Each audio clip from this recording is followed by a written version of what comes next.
जाओ, आप नागपुर जाओ, नागपुर के मुसलमान परेशान हैं, आप जाओ। नहीं, आपको नागपुर की फिक्र नहीं है, आपको फिक्र ये है कि वो अमजदुल्ला खान खाले थैले ज्यादा बांट रहा है। क्या करो, अपन डबल कर दो। सियासी तौर पर राजा सिंह की पुष्पनाही और उसको जिंदा रखने वाली जमात का नाम मजलिस इत्तेहादुल मुस्लिमीन है। कुछ पागल दीवाने पुट्टे जिसको सरों पे मारा लगे, वो दीवाने पुट्टे आके बोलते हैं कि नहीं भाई वहां लड़े तो वो आप करते, उन्हें जीत जाता करते, तो फिर आप संभल क्यों लड़ते?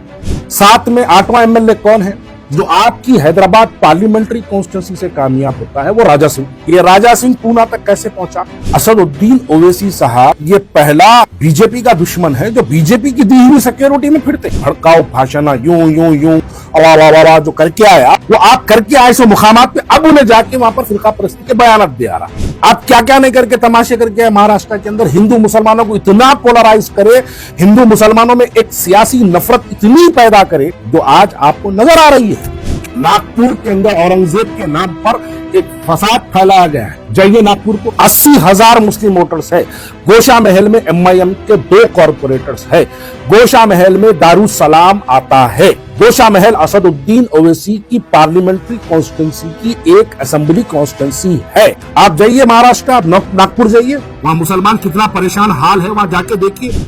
आज नागपुर में एक फिरका वाराना फसाद फैला गया। वो खैर सबका अपना वर्जन है उसको लेके, लेकिन हकीकत यह है कि औरंगजेब रहमतुल्लाह अलैह की खबर को मिटाने के लिए एक कई दिनों से एक मुहिम चल रही। पहले एक फर्जी मूवी के तहत औरंगजेब का जो है कैरेक्टर असैसिनेशन किया जाना, उसके बाद उनका एक माहौल ऐसा बना दिया जाना कि औरंगजेब रहमतुल्लाह अलैह की जो है खबर खबूर को जो है वहां पर बुलडोजर लगा के तोड़ा जाए, ये बातें चल रही थी। कुछ छोटे लेवल पे चल रही थी, कुछ बीजेपी के कुछ लोग भी बयान दिए थे। लेकिन कल पूना में हैदराबाद का मलून राजा सिंह जाता है, जाकर जो है वहां पर वो औरंगजेब की फोटो बता के जो है राजा सिंह फोटो फाड़कर और वहां के चीफ मिनिस्टर को और स्टेट होम मिनिस्टर को और सेंट्रल होम मिनिस्टर को, दोनों को जो है ये डिमांड करता है कि बुलडोजर लगा के औरंगजेब की खबर को तोड़ दो। मुझे गैरों से कभी शिकायत रहती ही नहीं, ये लोग का मसला एक अलग ही है। ये लोग तो एक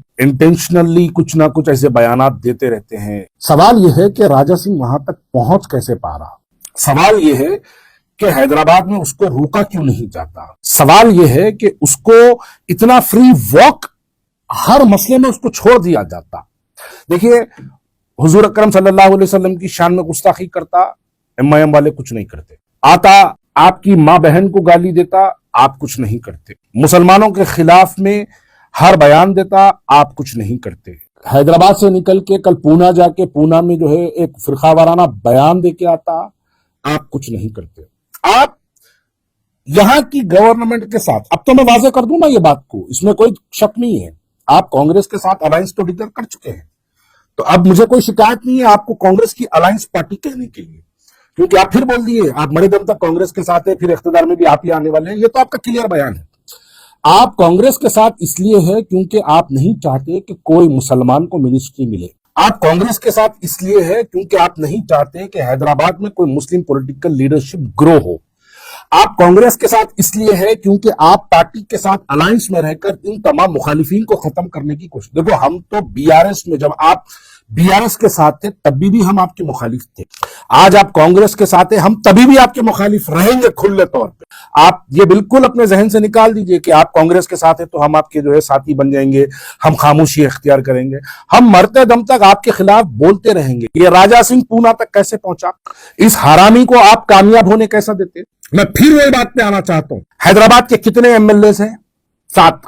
7 में 8वां एमएलए कौन है जो आपकी हैदराबाद पार्लियामेंट्री कॉन्स्टिट्यूंसी से कामयाब होता है? वो राजा सिंह। आप हर जगह जाके इलेक्शन लड़ते, आप राजा सिंह के खिलाफ कैंडिडेट नहीं डालते। कुछ पागल दीवाने पुट्टे जिसको सरों पे मारा लगे, वो दीवाने पुट्टे आके बोलते हैं कि नहीं भाई वहां लड़े तो वो आप करते, उन्हें जीत जाता करते, तो फिर आप संभल क्यों लड़ते? तो फिर आप रामपुर क्यों लड़ते?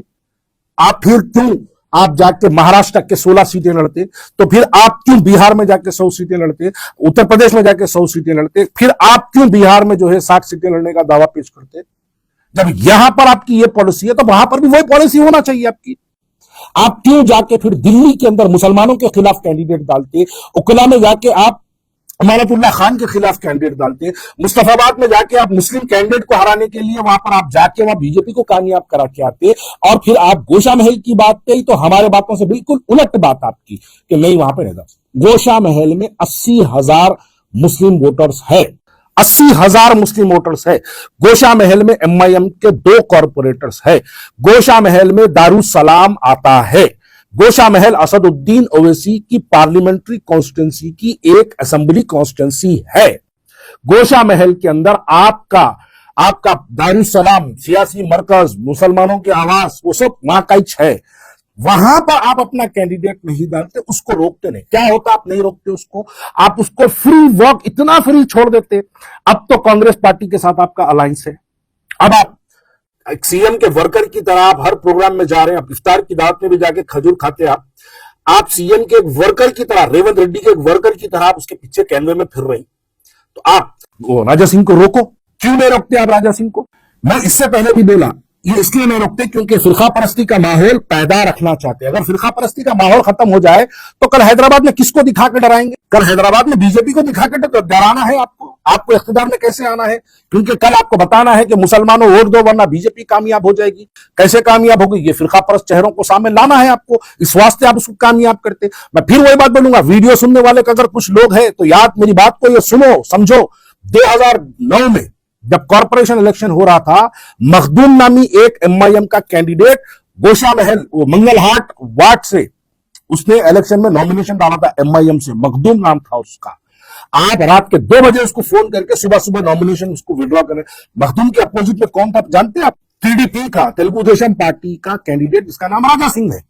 आप जब से उन्हें कॉर्पोरेटर बन रहा, उसकी तब से मदद करते आते। जब उन्हें पहली बार 2009 में कॉर्पोरेटर बना था तभी भी आप उसका नॉमिनेशन मखदूम का वहां से विड्रॉ कराए। 2014 में एमएलए बना, आप उसके खिलाफ कैंडिडेट नहीं डाले। 2019 में उन्हें एमएलए बना, आप उसके खिलाफ कैंडिडेट नहीं डाले। 2023 में उन्हें एमएलए बना, आप उसके खिलाफ कैंडिडेट नहीं डालते। अब यकीनन क्यों आप इसलिए नहीं डालते क्योंकि उन्हें जिंदा रहना, सियासी तौर पर राजा सिंह की पुष्पनाही और उसको जिंदा रखने वाली जमात का नाम मजलिस इत्तेहादुल मुस्लिमीन है। हमारे दीवाने लोग नहीं समझते, हमारे मुस्लिम नौजवान भाई जो जज्बात में आके खाली बातें करते नहीं सोचते। अब क्या हुआ बताओ? आप महाराष्ट्र गए, इलेक्शन लड़े, 7,000 किलोमीटर पैदल दौड़ा करा, 8,000 किलोमीटर कारों में फिरा, रोड से फिरा, ये करा वो करा। नागपुर जल रहा है। नागपुर के अंदर औरंगजेब के नाम पर एक फसाद फैलाया गया है।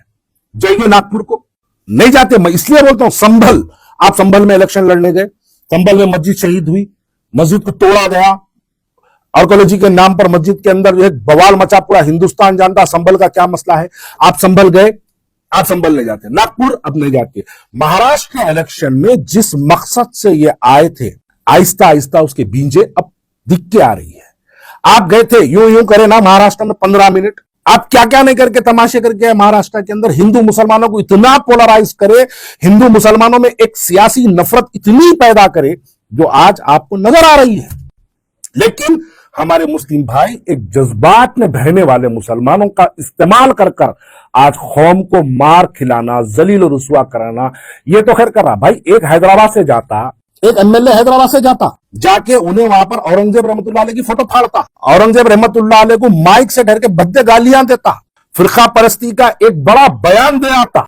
आप उसको हैदराबाद में क्यों नहीं रोकते? अब तो रेवंत रेड्डी आपके दोस्त है, अब रेवंत रेड्डी को बोल के उसको केसेस में बुक कराओ। आप क्यों नहीं करवाते? आप देखो, रेवंत रेड्डी फिरोज खान से नहीं मिलते, रेवंत रेड्डी किसी मुसलमान से नहीं मिलते। रेवंत रेड्डी के लिए इसलिए इस वक्त सबसे करीबी मुसलमान दोस्त अकबरुद्दीन ओवैसी है ना।